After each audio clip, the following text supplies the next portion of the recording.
Et après ce penalty de Sadio, qui vient se rassurer encore après celui qu'il a marqué lors du premier match. On revoit les highlights de ces 90 minutes entre Lion du Sénégal et Requin Bleu du Cap-Vert. Là, c'était la première période avec ce centre de Ismaïla Sarr. Les Cap-Verdiens se sont montrés dangereux sur ce centre de Willy Semedo et Kenny Rocha Santos qui trouve la barre transversale d'Edouard Mendy, seul au second poteau, après un très bon centre de Willy Semedo. Là, on retrouve les Cap-Verdiens avec Wagner Diaz devant Kalidou Koulibaly. Là, c'est l'un des joueurs les plus expérimentés côté Cap-Verdien, Julio Tavares, accroché par Kalidou Koulibaly. Beaucoup de duels. Et là, c'est Yannick Stopira qui met le coude devant Krépin Diatta et le centre en mouvement de Gassama pour Ismaïla Sarr.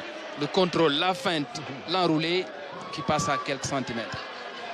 Ouais, un ballon qui aurait pu trouver meilleur sort. Mais malheureusement, c'est le cadre qui se dérobe. Et ça aurait pu faire but en première période. Et là, on voit que les joueurs sénégalais ont mis beaucoup de pressing. Là, c'est une talonnade de Abdou Diallo. Abdou Diallo accroché sur ce coup-là par Edilson Sanchez. Là, les Sénégalais bénéficient d'un coup franc bien placé.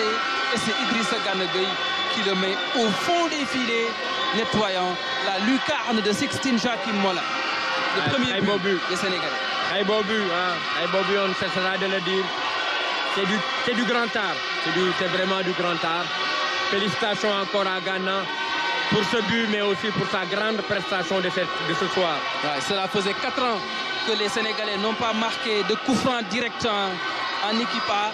Et c'est Idrissa Gana Gueye qui met fin à cette disette, on va le dire comme ça, de 4 ans. Là, c'est un tacle appuyé sur Ismaïla Sarr, mais Mamoussa Cissé a eu un doute après le ralenti. Ouais, sur un autre dernier ralenti, je pense que l'arbitre a bien jugé.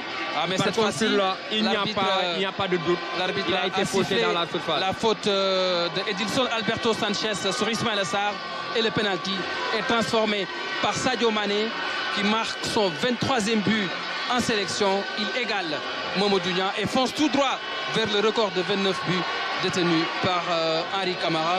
Certains parlent de 31 buts pour Henri Camara, mais c'est plus 29 buts. Ouais, Sadio qui marque encore un deuxième penalty sur 2 matchs. Ça va renforcer sa